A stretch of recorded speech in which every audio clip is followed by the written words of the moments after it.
Welcome to Hurriyat academy.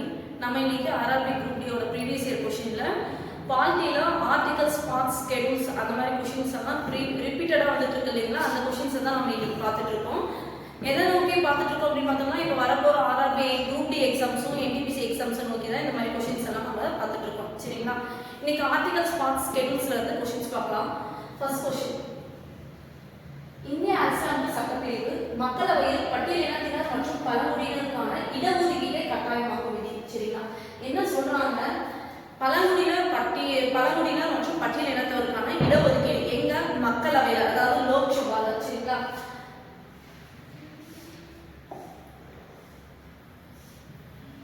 லோக்சபால மக்களவையில பழங்குடியினருக்கும் பட்டியலினத்தவருக்கான இடஒதுக்கீடு பத்தி சொல்ற ஆர்டிகல் என்னன்னு கேட்டிருக்காங்க. ஆன்சர் வந்து 330. சரிங்களா? இப்போ மக்களவையில பார்த்துட்டோம். இதுவே மாநிலங்களவை, அதாவது ராஜ்யசபால அப்படின்னு பார்த்தோம்னா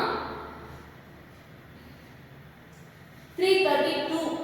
ராஜ்யசபாவுக்கு 332ல எஸ்சி எஸ்டி மக்களுக்கான இடஒதுக்கீடு பத்தி சொல்றதுதான் 332. சரிங்களா? அடுத்தது பார்க்கலாம். பட்ஜெட்டின் ஒரு பகுதியாக முன்வைக்கப்படும் வருடாந்திர நிதிநிலை அறிக்கை எந்த அரசியலமைப்பில் எந்த பிரிவின் கீழ் உள்ளது? இந்திய அரசியலமைப்பில் எந்த பிரிவின் கீழ் இருக்குன்னு சொல்றாங்க. அதாவது வருடத்துல ஒரு முறை பட்ஜெட் போடும் இல்லையா? அந்த பட்ஜெட்டுக்கான ஆர்டிகல் என்னன்ற கொஸ்டின் கேட்டிருக்காங்கன்னா 112. சரிங்களா? பட்ஜெட்டுக்கான ஆர்டிகல் வந்து 112. 115 என்ன சொல்லுது அப்படின்னு பார்த்தோம்னா, துணை மானியம் மற்றும் கூடுதல் மானியம், மானியங்கள் பண்றாங்க, துணை மானியம் கூடுதல் மானியம், அதை பத்தி சொல்றது 115.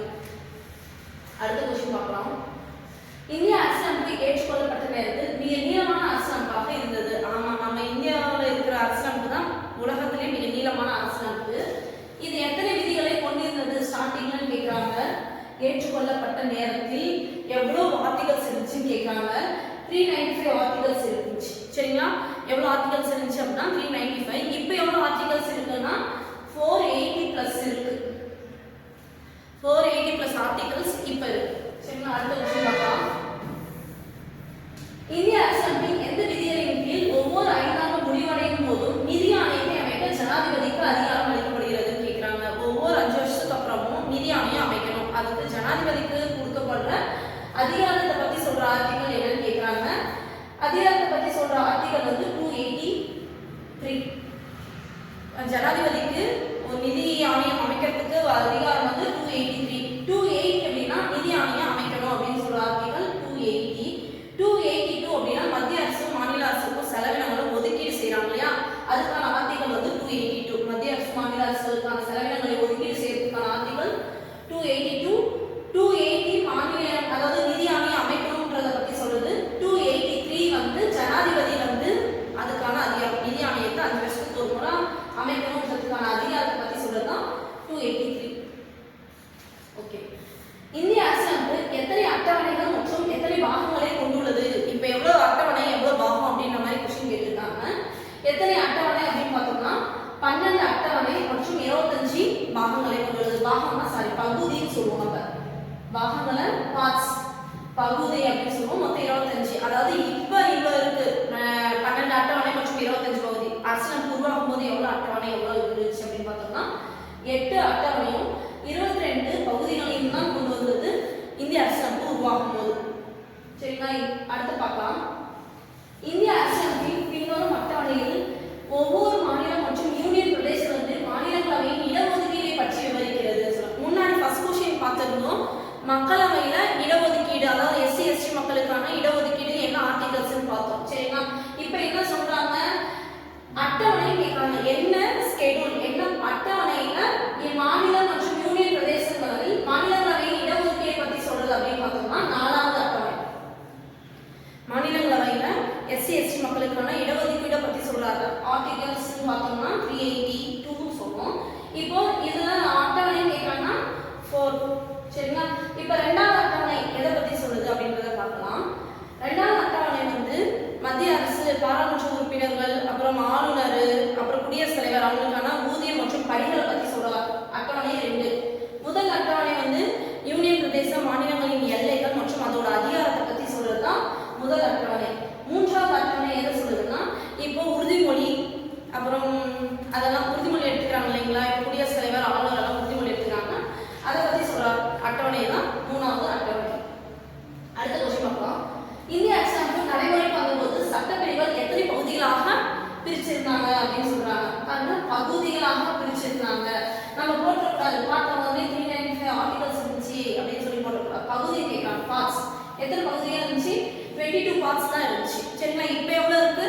25 மார்க்ஸ் இருக்கு.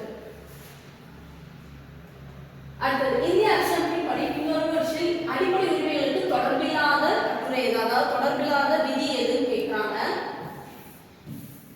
சரிங்களா? அடிப்படை உரிமை இல்லாத விதி எது? ஆர்டிகல் 25 அடிப்படை உரிமை, ஆர்டிகல் 28 அடிப்படை உரிமை, ஆர்டிகல் 30 அடிப்படை உரிமை. 40 வந்து அரசு நெறிமுறைப்படுத்தும் கோட்பாட்டுல இருந்து, அதாவது பகுதி 4ல இருந்து இருக்கு. என்ன சொல்லுது அப்படின்னு பார்த்தோம்னா கிராம பஞ்சாயத்துக்களை உருவாக்குறத பத்தி சொல்லுது 40. 25 வந்து நம்ம எந்த ஒரு சமயத்தையும் ஏத்துக்கலாம் அப்படின்றத பத்தி சொல்றதுதான் 25. 18 வந்து என்ன சொல்லுது அப்படின்னு பார்த்தோம்னா கல்வி மற்றும் ராணுவம் தவிர மற்ற பற்றங்களை வேணாம் ஒதுக்கிறத பத்தி சொல்றதுதான் 18. இது எல்லாமே பார்த்தோம் அப்படின்னு பார்த்தோம்னா அடிப்படை உரிமை. இது வந்து அரசு நெறிமுறைப்படுத்தும் கோட்பாடு.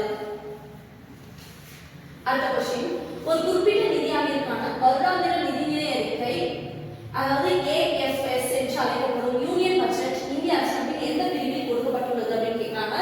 திரும்பியும் அதே கொஸ்டின் தான், சுத்தி வளைச்சு கேட்கிறாங்க. பட்ஜெட்டுக்கான ஆர்டிகல் என்ன? ஆன்சர் 112. இதுல 31C வந்து நீக்கிட்டாங்க. நம்மளோட 31Cன்றது வந்து இப்போதைக்கு இல்ல. சரிங்களா? ஓகே, அடுத்த கொஸ்டின் பார்க்கலாம். இந்தியாவில் மாநிலங்கள் மற்றும் யூனியன் பிரதேசங்களின் பெயர் அரசியலமைப்பில் எந்த அட்டவணையில் குறிப்பிடப்பட்டுள்ளது? மாநிலங்களின் யூனியன் பிரதேசம் மற்றும் அவர்களோட அந்த மாநிலத்தோட பெயர்கள் வந்து எந்த அட்டவணையில சொல்லியிருக்காங்க அப்படின்னு பார்த்தோம்னா முதல் அட்டவணை. இரண்டாவது அட்டவணை ஊதியத்தை பத்தி சொல்றது, ஊதியம் மற்றும் பணிகள். மூன்றாவது அட்டவணை உறுதிமொழி. நான்காவது அட்டவணை மாநிலங்களவையில SC/ST மக்களுக்கான இடஒதுக்கீடு பத்தி சொல்றது. 11 இந்திய அரசியலமைப்பில் பின்வரும் பகுதிகளில் யூனியன் பிரதேசங்களுக்கு சொந்தமானது எதுன்னு கேட்கிறாங்க. இந்திய அரசியலமைப்பில் பின்வரும் பகுதிகளில் யூனியன் பிரதேசங்களுக்கான சொந்தமானது எது? நமக்கு இது ஓரளவுக்கு தெரிஞ்சிருந்தா மட்டும்தான் நம்ம போட முடியும். சரிங்களா? பகுதி 4 என்ன? அரசு நெறிமுறைப்படுத்தும் கோட்பாடு. பகுதி 9 ஊராட்சி பத்தி சொல்றது. பகுதி 6 மாநில அரசு. அப்ப பகுதி 8 என்ன பார்த்தோம்னா யூனியன் பிரதேசங்களுக்கு சொந்தமானது சொல்றோம். யூனியன் பிரதேசங்களுக்கு இது எவ்வளவு 289ல இருந்து ஸ்டார்ட் ஆகும் ஆர்டிகல்ஸ். பகுதி 4 அதாவது அரசு நெறிமுறைப்படுத்தும் கோட்பாடு. பகுதி 9 ஊராட்சி. பகுதி 4 வந்து 6 மாநில அரசு. சரிங்களா?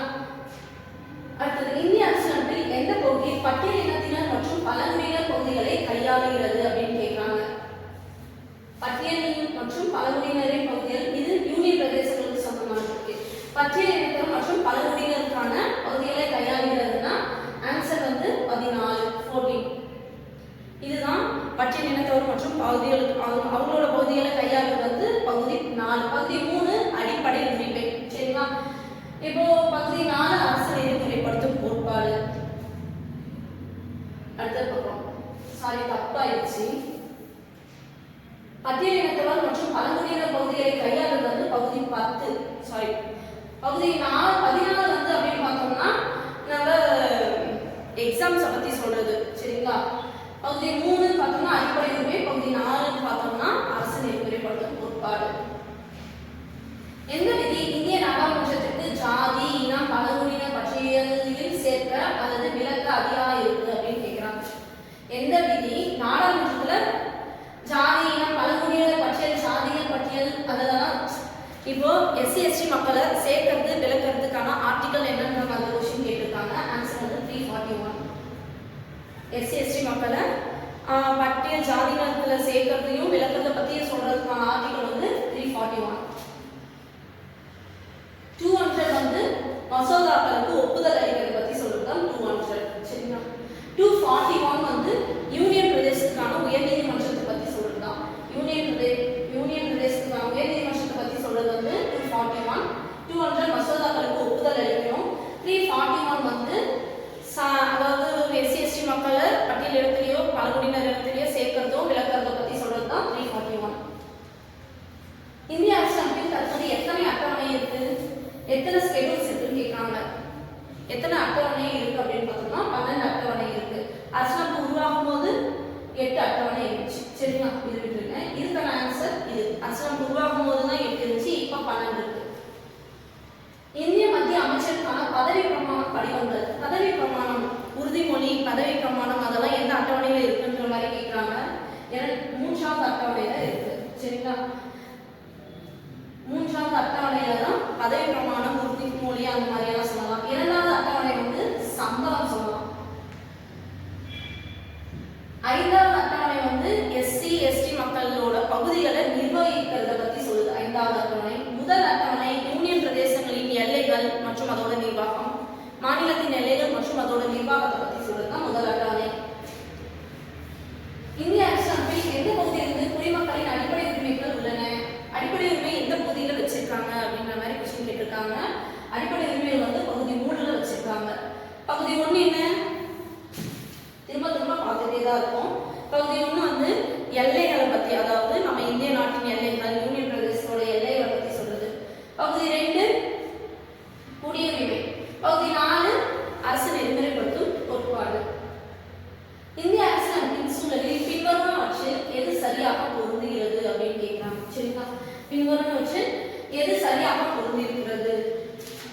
இது ஏதான் சரியாக பொருந்திருக்கிறது. பகுதி 3 அடிப்படை உரிமை என்றது. சரிங்களா, அடிப்படை கடமை அப்படின்னா பகுதி 4A. அடிப்படை கடமை வந்து பகுதி 4A, அதாவது நம்ம இப்படி போகணும் 4A.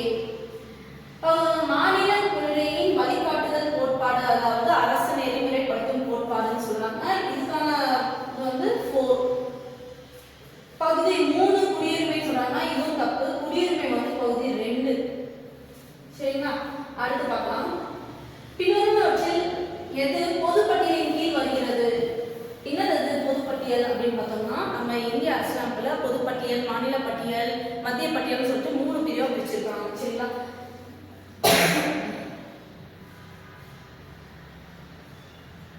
மத்திய பட்டியல் பார்த்தோம்னா யாரு இதுல இருக்கிற துறைகள் எல்லாமே நிர்வாகம் செய்வாங்கன்னா மத்திய அரசு தான் மொத்தமா நிர்வாகம் செய்யும். மத்திய பட்டியல மொத்தம் 100 துறைகள் இருக்கு.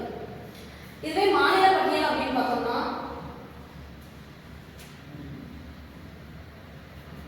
61 துறைகள் இருக்கு. இதுவே பொது பட்டியல் பார்த்தோம்னா 52 துறைகள் இருக்கு. சரிங்களா, இப்ப இவங்க கேட்டுக்கிறது வந்து பொதுப்பட்டியல்ல இருந்து பொதுப்பட்டியல்ல எது இருக்கு அப்படின்னு கேட்டிருக்காங்க. பொதுப்பட்டியல்ல காடு. சரிங்களா, பொதுப்பட்டியல் வந்து காடு. அடுத்து இந்திய அரசியலமைப்பில் எந்த பட்டியலின் கீழ் கல்வி இடம்பெற்றுள்ளது? கல்வி எந்த பட்டியலின் கீழே இடம்பெற்றிருக்கு அப்படின்னு சொல்றாங்க. இப்ப இது வந்து பொதுப்பட்டியலின் கீழே தான் இடம்பெற்றிருக்கு. இதுக்கு முன்னாடி என்ன பட்டியல் இருந்துச்சு அப்படின்னு பார்த்தோம்னா மாநில பட்டியல்ல இருந்துச்சு. எப்ப பொதுப்பட்டியலுக்கு மாத்தினாங்கன்னா 1976ல மாத்திட்டாங்க. சரிங்களா, அடுத்து பார்க்கலாம். இந்திய அரசியலமைப்பில் 371A எந்த மாநிலத்திற்கான சிறப்பு அந்தஸ்தை வழங்குகிறது? இந்திய அரசியலமைப்பில் 371A எந்த மாநிலத்திற்கான சிறப்பு அந்தஸ்தை வழங்குதுன்னு கேட்கிறாங்க. எந்த மாநிலத்துக்கு அப்படின்னு பார்த்தோம்னா நாகாலாந்து 371A. சரிங்களா, அசாம் வந்து 371B. சரிங்களா, நாகாலாந்து வந்து 371A, அசாம் 371B. சிக்கிம் வந்து 371F. சரிங்களா, அடுத்து 371 கீழ் பின்வரும் எந்த மாநிலங்கள் சிறப்பு அந்தஸ்தை பெறவில்லை? 371ல சிறப்பு அந்தஸ்து வந்து எது பெறலன்னு கேட்கறாங்க. நிறைய ஒரு பட்டியலே இருக்கு. 371 கீழே ABCDEF சொல்லிட்டு ஒரு சில மாநிலங்களை சிறப்பு அந்தஸ்து கொடுத்து வச்சிருக்காங்க. இந்த 371 கீழே எது சிறப்பு அந்தஸ்து இல்லை அப்படின்னு பார்த்தோம்னா ஹிமாச்சல் பிரதேஷ் இல்லை. சரிங்களா, ஹிமாச்சல் பிரதேஷ் வந்து சிறப்பு அந்தஸ்து இல்லை 371 கீழே. இந்திய அரசியலமைப்பில் எந்த 2 விதி நீதித்துறை மறுஆய்வு அதிகாரத்தை பற்றி தெளிவாக சொல்லுது அப்படின்னு சொல்றாங்க. நீதித்துறை மறுஆய்வு அப்படின்னு பத்தி ஒரு தெளிவா எந்த ஆர்டிகல்ஸ் சொல்லுது அப்படின்னு பார்த்தோம்னா ஆன்சர் A 32. இது வந்து உச்ச நீதிமன்றத்துக்கான நீதி மறுஆய்வு. 226 அதாவது 226 உயர் நீதிமன்றத்துக்கான நீதி மறுஆய்வு பத்தி சொல்லுதான். சரிங்களா, 32 உச்ச நீதிமன்றத்துக்கான நீதி மறுஆய்வு, 226 வந்து உயர் நீதிமன்றத்துக்கான நீதி மறுஆய்வு பத்தி சொல்லுது. அடுத்தது மாநில பட்டியலில் முழு முக்கியத்துவம் வாய்ந்த பின்வருவனவற்றில் எது மாநில பட்டியலின் கீழ் வருகிறது அப்படின்னு கேட்கிறாங்க. மாநில பட்டியலின் கீழ், அதாவது மாநில பட்டியல் மொத்தம் 61 துறை அப்படின்னு பார்த்தோம் இல்லையா. அந்த மாநில பட்டியலில் இருக்கிற துறைகள் எல்லாமே பார்த்துக்கிறது, கவனிச்சுக்கிறது, அதில் சட்டம் இயற்றுதெல்லாம் யாரோட துறை, யாரோட பங்குனா அந்த மாநிலத்தில் உள்ள சட்டமன்றத்தோட பங்குதான். சரிங்களா, இப்போ மாநில பட்டியலின் கீழ் எது இருக்கு அப்படின்னு கேட்கிறாங்க. பொதுநலம் மற்றும் சுகாதாரம் தான் மாநில பட்டியலின் கீழ் இருக்கு. சரிங்களா, குடியரசுத் தலைவரின் உத்தரவின் மூலம் மாநிலங்களுக்கு இடையான கவுன்சில், அதாவது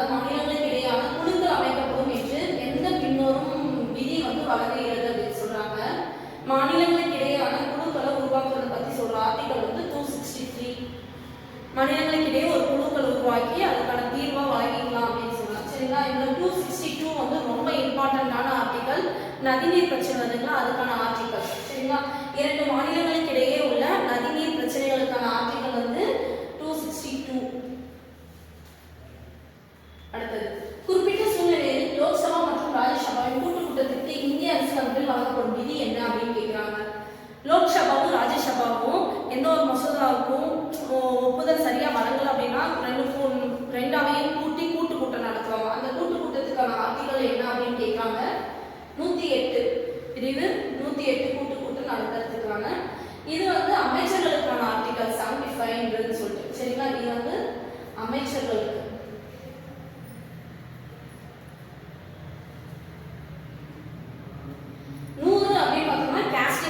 கேஸ்டிங் ஓட்டுனா என்ன அப்படின்னு பார்த்தோம்னா, இப்போ நம்ம ஓட்டு மசோதா உள்ள போது மசோதாவுக்கு பாதி பேர் இந்த பக்கம் பாதி பேர் 50-50 சொல்லிட்டு 2 பேருமே ஈக்குவல் ஓட்டு, ஒன்று வேணும்னு இன்னொன்று வேணாம்னு சொல்லிடுறாங்க. அப்போ ஏதாச்சும் ஒரு ஓட்டு தேவைப்படுது, வேணுன்றதுக்கோ வேணான்றதுக்கோ, அப்போ ஒரு கேஸ்டிங் ஓட்டு தேவைப்படுது. சரிங்களா? அப்போ சபாநாயகர் தான் கேஸ்டிங் ஓட்டு போடுறதுக்கான தகுதி இருக்கு. அதுக்கான ஆர்டிகல் தான் 100. 256 எதுக்கான ஆர்டிகல் பார்த்தோம்னா, மாநிலத்தில் ஆளுநர் இருப்பார் இல்லைங்களா, ஆளுநருக்கான பதவி காலத்துக்கான ஆர்டிகல் தான் 256. இது ஆளுநரோட பதவி காலம்.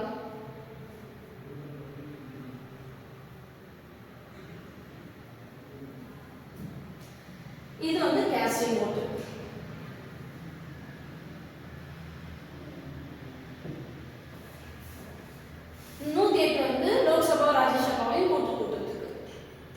எந்த ஆண்டு இந்திய அரசியலமைப்பில் 35A பிரிவு சேர்க்கப்பட்டது அப்படின்னு கேட்கலாம். 35A பிரிவு எதுக்கு அப்படின்னு பார்த்தோம்னா, ஜம்மு காஷ்மீரோட சிறப்பு அந்தஸ்துக்கான பிரிவு தான். ஜம்மு காஷ்மீரின் சிறப்பு அந்தஸ்து பிரிவு வந்து 370 தானே அப்படின்னு கேட்கலாம். இந்த 370 ஆட் ஆகும்போது 35Aவும் ஆட் ஆயிடுச்சு. எந்த வருஷம் ஆட் ஆச்சு அப்படின்றது தான் கொஸ்டின் கேட்டிருக்காங்க. 1954 ஆட் ஆயிடுச்சு. எந்தெந்த ஆர்டிகல்? இந்த 35A ஆர்டிகலும் 370 ஆர்டிகலும் 1954ல ஆட் ஆயிடுச்சு. அடுத்தது, இந்திய அரசியலமைப்பில் எந்த அட்டவணையில் மாநிலங்கள் மற்றும் யூனியன் பிரதேசங்கள் மற்றும் அவற்றின் பிரதேசங்களின் பட்டியலில் உள்ளதுன்னு கேட்கிறாங்க. அதாவது யூனியன் பிரதேசம் மற்றும் அவற்றின் பிரதேசங்களான பட்டியல், மாநிலமும் யூனியன் பிரதேசத்தோட பட்டியல் வந்து எது அப்படின்னு கேட்கிறாங்க. அதாவது அட்டவணை, முதல் அட்டவணை தான். சரிங்களா? திரும்ப திரும்ப கேட்டுக்கிட்டே இருக்காங்க. இது ரிப்பீட்டடா ஆயிடுச்சு. இப்போ நம்ம இதை பார்க்கறதே 2வது முறையா பார்ப்போம். சரிங்களா? 8வது அட்டவணை எதை பத்தி சொல்லுது அப்படின்னு பார்த்தோம்னா, மொழி, லாங்குவேஜ் பத்தி சொல்லுது. மொத்தம் எத்தனை லாங்குவேஜ் இருக்கும் அப்படின்றத பத்தி சொல்லுது. சரிங்களா? இப்ப 12வது அட்டவணை அப்படின்னு பார்த்தோம்னா நகராட்சி பத்தி சொல்லுது. 5வது அட்டவணை மாநில அரசு பத்தி சொல்லுது.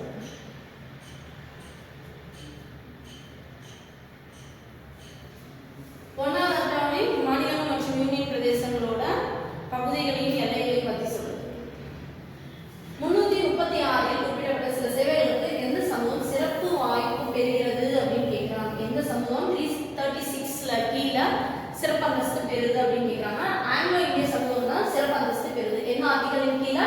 336 என்ற ஆர்டிகலின் கீழே ஆங்கிலோ இந்திய சமூகம் சிறப்பு அந்தஸ்து பெறுகிறது. ஆன்சர் டெல்லி. இந்திய அரசியலமைப்பில் 10வது அட்டவணை எதை பத்தி சொல்லுதுன்னு கேட்கிறாங்க. 10வது அட்டவணை எதை பத்தி சொல்லுது? கட்சிதாவல் தடை சட்டத்தை பத்தி சொல்லுது. கட்சிதாவல் தடை சட்டமா? உள்ள பாராளுமன்ற உறுப்பினரா ஒருத்தர் இருக்கிற பட்சத்துல அவர் வந்து வேற கட்சிக்கு மாறினார்னா அவரோட உறுப்பினர் பதவி காலி ஆயிடும் அப்படின்றது தான் நம்மளுக்கு கட்சிதாவல் தடை சட்டத்தை சொல்லுது. அது எந்த அட்டவணையில இருக்குன்னா 10வது அட்டவணை. எந்த அமெண்ட்மெண்ட் அப்படின்னு பார்த்தோம்னா 52 அமெண்ட்மெண்ட் போட்டிருக்காங்க. எந்த வருஷம் அப்படின்னு பார்த்தோம்னா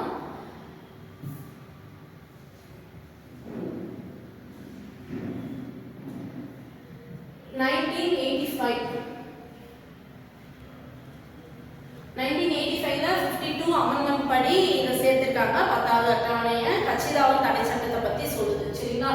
அடுத்தது, பழங்குடியின பகுதிகளின் நிர்வாகம் மற்றும் கட்டுப்பாட்டை கையாளும் அரசியலமைப்பின் 6வது அட்டவணை பின்னரும் எந்த மாநிலங்கள் பின்பற்றவில்லை அப்படின்னு சொல்றாங்க. 6வது அட்டவணையில எந்த மாநிலம் இல்லைன்ற மாதிரி கொஸ்டின் கேட்கறாங்க. ஆன்சர் வந்து நாகாலாந்து. சரிங்களா? 6வது அட்டவணையில எந்தெந்த மாநிலத்தை நிர்வகிக்க அஸ்ஸாம், மேகாலயா, திரிபுரா, மிசோரம்.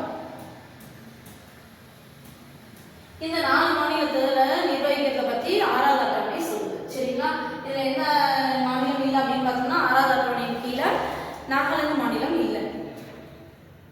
அடுத்த கொஸ்டின், பின்வரும் எந்த மாநிலம் இந்திய அரசாங்கத்தில் 6வது அட்டவணையால் நிர்வகிக்கப்படவில்லை? Repeated question. ஆனா பாருங்க, இங்க அந்த நாகாலாந்து இல்லை.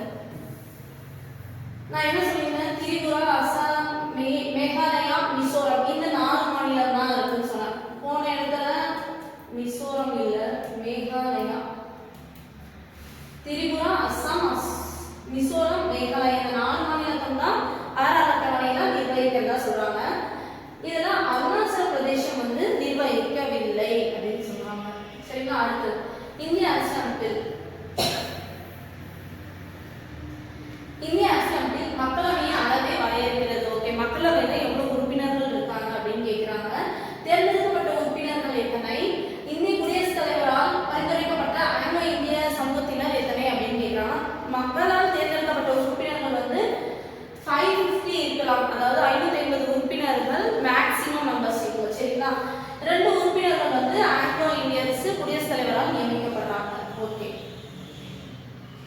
அடுத்த क्वेश्चन ஆன்சர் வந்து ஏ. அடுத்தது, நமது அரசியலமைப்பு சட்டத்தின் எந்த பிரிவு சமத்துவ வாக்குகள் இருக்கும் பட்சத்தில் சபாநாயகர் இறுதி வாக்கெடுப்பை நடத்துவார் என்று கூறுகிறது? முன்னாடியே பார்த்தோம் இல்லைங்களா, சபாநாயகர் வந்து இறுதி வாக்கெடுப்பு. சபாநாயகருக்கு ஓட்டுன்ற ஒரு வேலிட்டி அவருக்கு இல்லை, ஓட்டு போடணுன்றதே கிடையாது. சரிங்களா?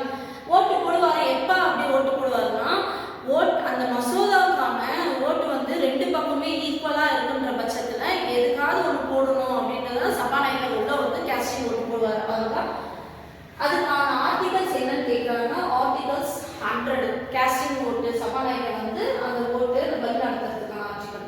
சரிங்களா? அது 100. அடுத்து சரி, ஓகே, இன்னைக்கு நம்ம ஆர்டிகல்ஸ், ஸ்கெடியூல்ஸ், பார்ட்ஸ் இதெல்லாமே ப்ரீவியஸ் இயர்ல என்னென்ன மாதிரியான கொஸ்டின்ஸ் கேட்டிருந்தாங்கன்றத நம்ம பார்த்தோம். அடுத்தது நம்ம அடுத்தடுத்து வர ரிப்பீட்டட் கொஸ்டின்ஸ் எல்லாமே பார்ப்போம். நம்ம ஹரியன் அகாடமி சேனலுக்கு சப்ஸ்கிரைப் பண்ணுங்க, லைக் பண்ணுங்க. தேங்க்யூ.